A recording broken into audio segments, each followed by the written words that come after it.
Hey people, welcome to Blue UK Jazz Dance. Welcome to the Blue Lab. I just want to share some information with you about dance in Great Britain. Dance in the UK, but Great Britain. People have not really understood that my art form was killed off, UK jazz dance was killed off through marginalisation, through lack of investment in competitions, through seeing the dancers as children, through exploiting the dancers, through hiding the dancers' history in video, in photographs, in art. We were very young when this art form happened, and the DJs was much older than us. 99% of the DJs that we listened to in the town centre of the old days, they were Western. And what happened is they had beautiful DJs, and you had beautiful, what you call onlookers in the club, and beautiful proprietors. At the same time, you had people who were racist, discriminated against their dancers, showed prejudice against the dancers, spread stereotypes, labelled them as aggressive, violent, all these type of things. That was already in the society at large. I want to identify too, and the last dancer in Manchester. Manchester had a 7-day prolific underground freestyle dance scene that is lost. You have to understand the significance of how many dancers were lost. And it was lost from a film in '86. What happened was London came the focus for UK jazz dance from 1986 and freestyle dance from 1986 due to a film called Absolute Beginners that came the central focus. And the film flopped. No one wanted anything to do with UK jazz dance. But then the central focus for dance came London then. They had loads of events. But at that time, the north of England was one of the more prolific experimental dance scenes you could ever want. Dance cultures, dance lifestyles, movements. Historically, going back to the jig, going back to the reel, going back to the hornpipe, going back to dances that we don't know, people call pagan dances, but they were basically deity dances that happened in Scotland, happened in Ireland, happened in Wales. These areas had dances could identify as pagan. I want people to understand that one, the black and white minstrel show, the country that promoted it the most in the theatre was Britain from 1830 to 1987 in the theatre, making millions of dollars from it. In TV, from 1958 at prime time when a lot of violence was going on, a lot of hatred against African West Indians was going on. From 1958 to 1978 on the television, because the reason that happened because West Indians had no clout, had no political clout to stop anything happening. You have to understand, I was born in 1964. At that time, there was no discrimination laws. So there was no discrimination laws to around 65. And you still couldn't enforce them anyway. That's what you need to understand. And that's the nature of laws, Western laws, how Westerners trapped or suppressed or oppressed marginalized cultures. They created laws supposedly to protect them. But when you looked at the law, you couldn't enforce them. So then there was another few years before you could enforce them. But you didn't make a difference anyway because the hatred was not stopped and the violence was not stopped against marginalised groups because we're scattered all over the world, all over the UK is important. Why I'm talking today really is because what happened, we had a dance called Cutting Shapes. Cutting Shapes was killed off, was stereotyped, was marginalised again, and dance was killed off. Amazing situation.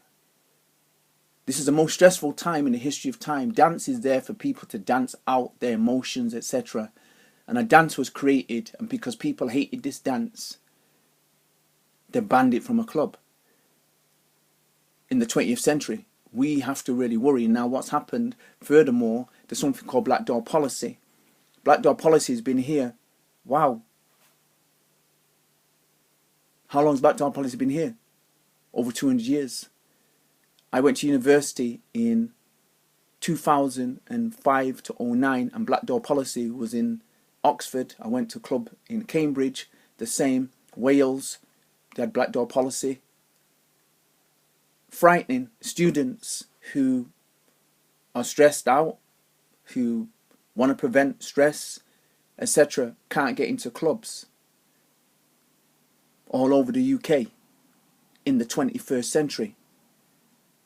When we've brought dance to enable people's cultural creative life, when people know that dance benefits us, we brought these dances, people still have prejudice against us, which is most importantly, and the dances that we create.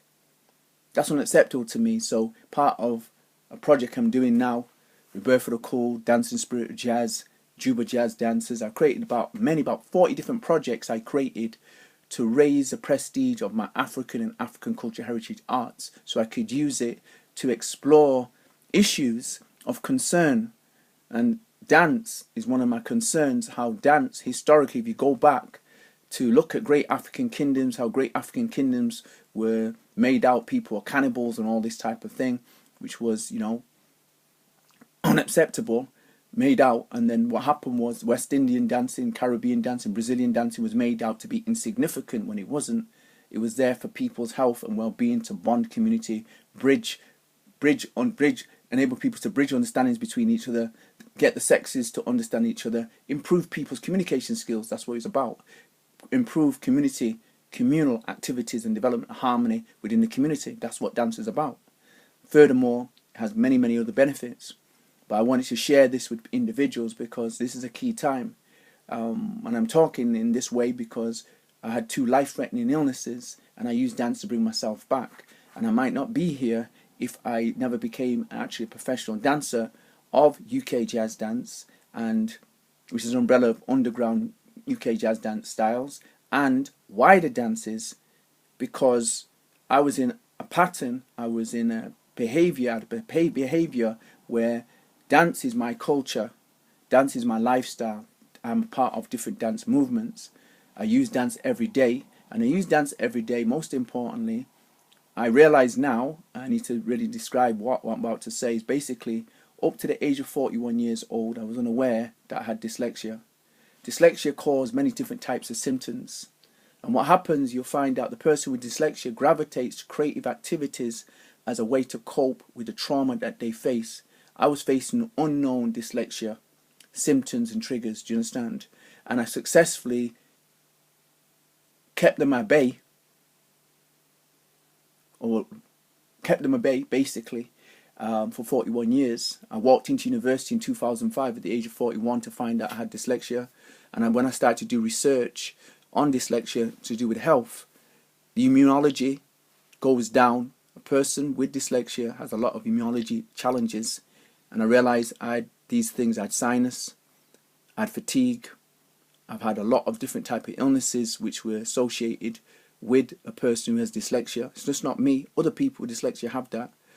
I was actually shocked because one of the key things was in university there was no indication to look at your health needs in respect to dyslexia. I was the individual that researched it myself. They identify visual stress is part of dyslexia. Many people with dyslexia have visual stress, and I had visual stress for many, many years. I had blinding headaches, etc., etc. In university, 2005, 2007, I had problems. I was dazed for 2 days, couldn't see my books or anything, and then I went into my dyslexia department and said, I've got a problem with my eyes, and they identified it must be visual stress. I was shocked with the way they just not candidly, but calmly said it must be visual stress. I said, how come you didn't give me a list or give me some indication that I need to look into dyslexia and stress symptoms? Because I've been struggling for 2 years. I've been struggling all my life up to the age of 41. I've come to university and you're not giving me no self-care knowledge as a person with dyslexia. I had to start studying myself. I knew nothing about visual stress and people with dyslexia. It's just that you're telling me now in a very just calm way, probably this. And it was that. Do you know how long I've been struggling? For 43 years I've been struggling. Doing all the wrong things. Because what happens is, if you do the wrong things with visual stress, it leads to psychosomatic illnesses. And it was leading to extreme headaches. I couldn't look at paper. And what happened at my university, what was happening, the body, I could start looking at books. I was looking at books with white paper. And what had happened was, 6 p.m. in the evening, I started to look at books. And what happened was, my body shut down, and then I woke up at 6 a.m. in the morning. That was happening to me at university, because a person with dyslexia will tend to have more books. And what I needed to be doing was basically using the web and more audio to learn, not books. Amazing story. I might not be here to tell you this information. That's what I'm telling you. I had 2 life-threatening illnesses and I had other illnesses before. I suffered a lot in my life from fatigue and I couldn't understand why. That is to do with the dyslexia. These people need to understand. Dealing with unknowns and knowns, being disorientated, being confused. One minute I could know something, next minute I'll be confused. Many years I failed exams. That was partly to do with dyslexia also. Partly to do with visual stress also. I couldn't see the paper. In mocks I did well. When I went to do the final exam, what happened was I couldn't see the paper. There were some of the things that happened. Then I suffered definitely from a challenging thing, which was basically I feared to forget. That's one of the most horrible things that you can ever suffer from as a person with dyslexia, because it can get overwhelming and you want to get all the information out. You got a fear that you forget. Well, basically, I had short-term memory and wasn't aware to that fact. If I know I had short-term memory, then I would have put things into place. I did put things in. I put a plan into place, but if I knew more about it, I could deal with it. Now today, I know how to do it, because what I do, I put it. For example, I'm using my iPad at this moment, and I just put it here and get someone to transcribe it because I don't write it up, and then I can review it myself. Bit sad for me to be here today, really, talking the way I'm talking, because many people with dyslexia, you have to know, have suffered a lot and been diagnosed wrongly by doctors. You have to understand. And many dyslexic people don't have a self-care program. I've never come across any dyslexic yet to have a self-care program, because self-care is not taught in education. So self-care was something I learned through dance. Self-care I learned through sports excellence and dance excellence. Self-care I learned from my parents, who came from a working class background. Dad Jamaican, late father, my mum Grenadian. They come from impoverished background where they have to work on the land. They can't afford to be ill, and they've seen a lot of illness around them where people could not afford to get doctors. So that was a big reason when a lot of West Indian women came to Britain. They wanted to be nurses. It was because of what they saw in their own homes and because of what they saw in their own community. My mum was a sickly child. I was a sickly child. When I reflect back, I was a sickly child. I suffered from nosebleeds, and it was all to do with immunology, to do with dyslexia. Amazing story, amazing story.